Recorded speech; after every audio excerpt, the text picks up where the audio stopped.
Good morning, everybody, and thank you for being here. I know it was kind of a quick turnaround. It was kind of a fluid morning for us. And like Caitlin said, we are still investigating this. It is a fluid investigation.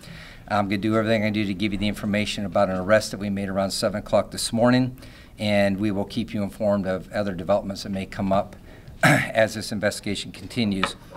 At 7 a.m. this morning, deputies with the Sarasota County Sheriff's Office arrested Frankie Eugene Bybee, an 18-year Sheriff's Office employee, after allegations of harassment by a 79-year-old Sarasota woman led to a criminal investigation and felony charges.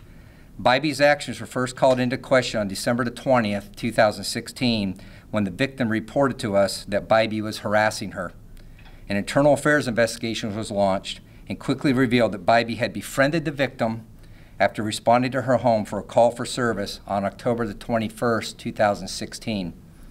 Bybee began making regular visits to the victim's home while on and off duty, and also introduced the victim to several members of his family.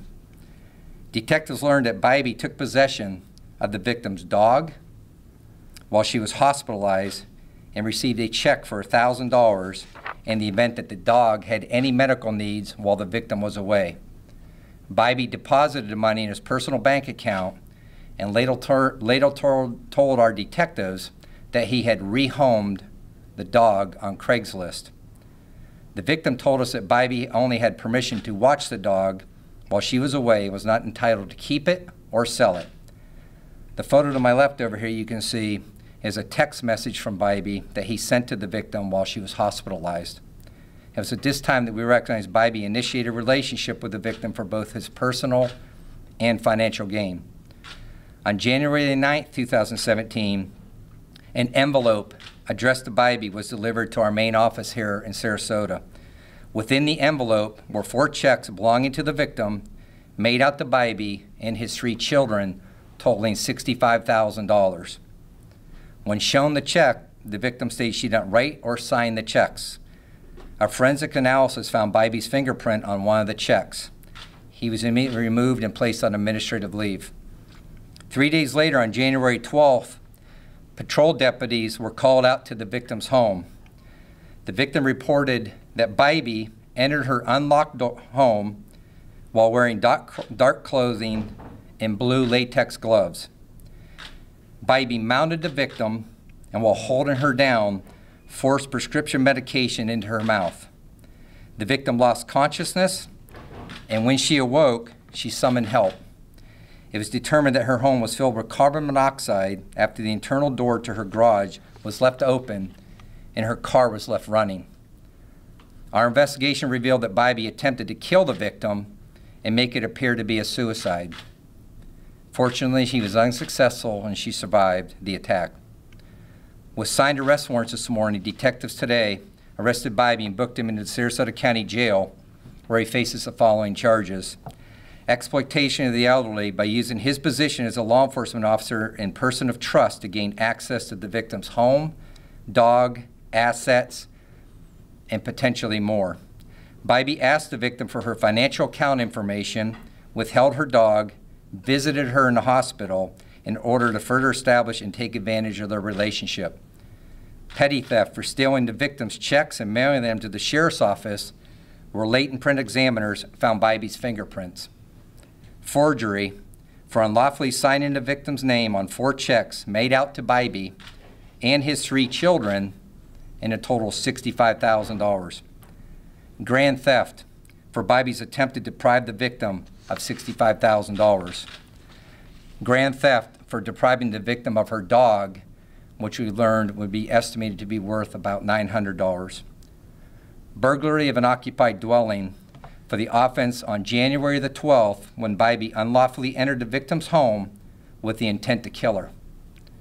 Battery on a victim of 65 years or older for the offenses of January 12th, when Bybee attempted to force the victim to take pills, knock her unconscious, causing lacerations, abrasions, and the bruising of her body.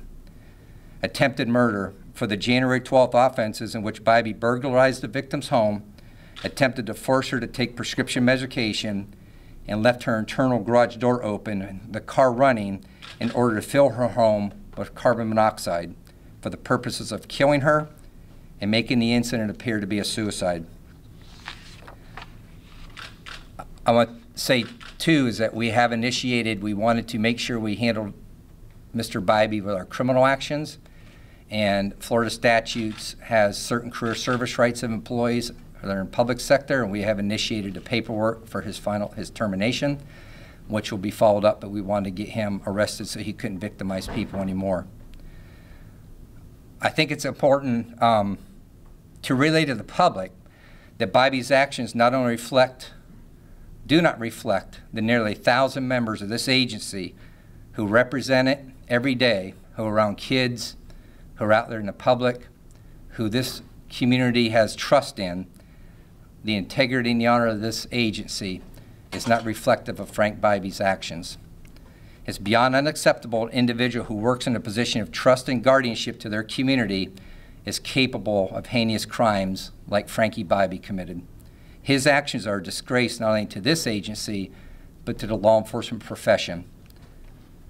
As the head of this agency, I can tell you that his colleagues that he has worked with are extremely disappointed, as I'm sure the community is.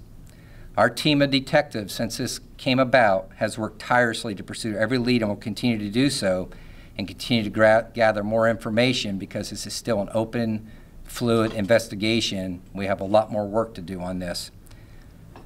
I think it's important that since he's worked here for 18 years, we would urge anybody in the public that has had contact with him, has maybe not contacted us, but something didn't seem right in his actions towards them, or maybe he has done something that they wish they would have reported and they would like to do so now, to contact our criminal investigation section at 941-861-4932. And like I said, we still have a lot more work to do with this. We have subpoenas out, and we'll provide that information when we can in the future. But right now, he is in the Sarasota County Jail, and we wanted to get him out of the public so he couldn't exploit anybody else. So with that, I'll do the best I can do to take a couple questions. I hope I've given you everything you need. Go ahead, John. Sheriff, can you tell us about the relationship you had with this woman? Was it romantic in any nature? That's still something that we're investigating. I can't say yes or no for certain, but at this point, nothing would put it past me with Frankie. But certainly, nothing at this point would lead us to believe that. It's certainly just the point that he was taking advantage of her because of her age and winning her confidence, so to exploit her for her money. Could you talk to us a little bit more about his career? Quite a long one, almost 20 years. Patrol deputy, detective for a certain amount of time. Nothing glamorous, I would say, about him. Very benign, but certainly 18 years, a long time to wear a uniform and to have the opportunity to win public trust and to use that uniform to be sent to her home to provide her help and then exploit it is unacceptable. Sheriff, you mentioned that his family is involved in this as well. Like, can you explain that at all? I wouldn't say his family's involved in it. I can't go that far to say it. I would say that he used his children as an impetus to gain money and trust from her, so he introduced his children, his family to her. And again, that's the ongoing process of continuing to winning her trust for the purpose of exploiting her. And so he did use it. And like you see here with the dog, you can see his text message to her while she's in the hospital, exploiting her dog to her to continue to win her public trust with, we believe, the purposes of accessing her financial accounts. Sheriff, has he explained at all his actions as to why he did this? And your reaction to what he has allegedly done? It would be nice to have somebody who wore this uniform for 18 years to be forthright and give us the truth. But he's a criminal, and he's acting like a criminal. And so thus he gets arrested and treated like a criminal, and he'll get prosecuted like a criminal. And I'm hoping he gets prosecuted a little bit more exceptionally than a normal criminal because he used the uniform for public trust. So it would be nice for him to tell the truth at some point in time, but at this point with the detectives, when we had him in here today at 7:30 in the morning, he didn't want to talk to him. So that itself, as a law enforcement officer, if you didn't do anything wrong, as a cop, and you have the reasons why you did anything wrong, having that opportunity to talk to people you've worked with, I would believe, is a huge story itself, that he didn't want to talk to him, invoked his rights. He's a criminal. Can you give us any indication as to Go ahead, whether or not- Kim. Sorry. Sheriff Knight, I know this does come as a surprise. Is there anything else in his background, any more IA investigations that had ever been against him before? Yes, he's been investigated 5 times. He was sustained investigations twice on him for violations of policies, more than anything, which is what we hold accountability internally on our employees by disciplinary actions. I suspended him myself 2 years ago for being less than truthful with his supervisors, and I suspended him for 40 hours among some other disciplinary actions that were put on him. He was suspended in 2008 for 40 hours for not following the proper procedures and rules. Had And, he received demotions? had he received demotions? No, he's never promoted. Okay.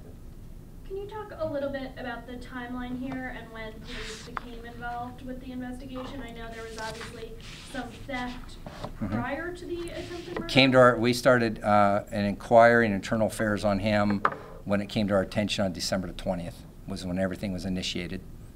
So the attempted murder happened after the investigation had already While we were investigating him, when he entered her home was on January 12th of this year.